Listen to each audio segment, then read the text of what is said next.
அன்பு சொந்தங்களே, சீருடை அணியணும், அனைத்து மனிதர்களும் சமம் என்று நினைப்பவன் தான் நீங்க கைதாரண்ணா இருக்கிற எல்லோரும்.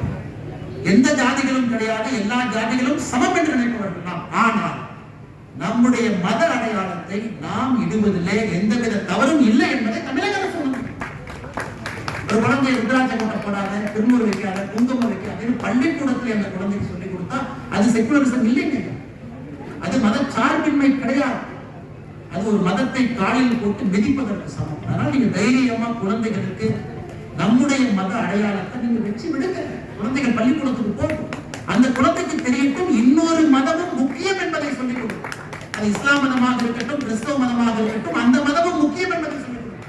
அந்த மதத்தையும் சமமா பாருன்னு சொல்லிக் கொடுக்கணும். அது சொல்லிக் கொடுக்க வேண்டுமோ தவிர திருநூறு வைக்காத, ருத்ராட்ச கொட்ட போடாத என்று சொல்லிக் கொடுத்த தவறான ஒரு வாதம். அன்பு சொந்தங்கள், நிச்சயமாக இதெல்லாம் நீங்க கவனத்தில் எடுத்துக்கிட்டீங்க. வருகின்ற காலத்துல அரசியல் மாற்றம் சமுதாய மாற்றத்திற்கு மிக முக்கியமான ஒரு மாற்றம். நீங்கள் வாக்கு செலுத்தும் பொழுது நிச்சயமாக இதெல்லாம் யோசிப்பீங்க. சனாதன தர்மத்தை காட்டக்கூடிய கட்சிக்கு, கூட்டணிக்கு நிச்சயமாக நீங்க வாக்களிப்பீங்க. பேசவே முழுமையாக சூரியன் மறைந்து அஸ்தமனமாக இருக்கிறார். அதை 2026 நீங்கள் நடத்தி காட்ட வேண்டும் என்ற நம்பிக்கை இருக்கு.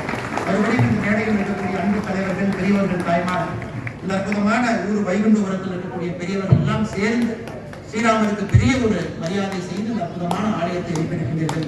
உங்களுக்கு மறுபடியும் என்னுடைய நெஞ்சார்ந்த வாழ்த்துக்களை, பாராட்டுகளை தெரிவித்துக் கொள்கிறேன். நன்றி, வணக்கம். ஜெய் ஸ்ரீராம்.